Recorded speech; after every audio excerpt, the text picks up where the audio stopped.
On May 19, 2021, Texas Governor Greg Abbott broadcast a live special signing ceremony to enact Texas Senate Bill 8, practically outlawing abortions in Texas. Our Creator endowed us with the right to life, and yet millions of children lose their right to life every year because of abortion.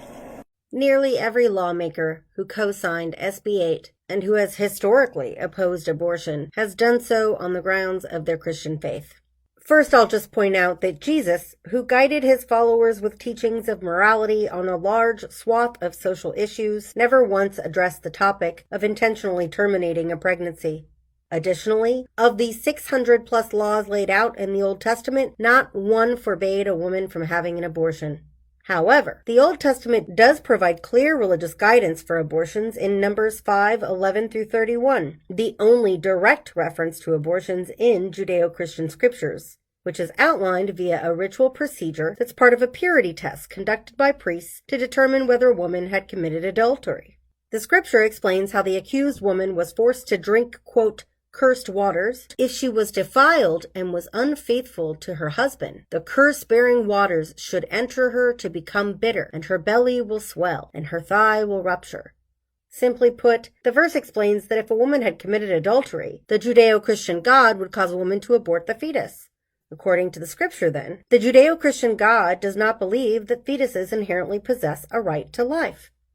While this is the only direct reference to abortion in the Old Testament, there are other scriptures that speak to the issue of when life begins.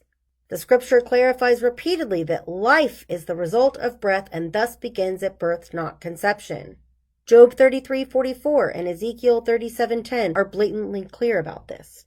But the scripture which most clearly addresses the non-living status of an unborn fetus is Exodus 21:22 through 23, which states, quote, should men quarrel and hit a pregnant woman, and she miscarries, but there is no fatality, he shall surely be punished when the woman's husband makes demands of him, and he shall give restitution according to the judge's orders. But if there is a fatality of the woman, you shall give a life for a life. According to this scripture, if a woman dies as a result of a violent assault, it is considered murder. But if a woman survives the same violent assault and miscarries a fetus as a result, the act requires only restitution, not life for a life, because the scripture does not see the fetus as a life.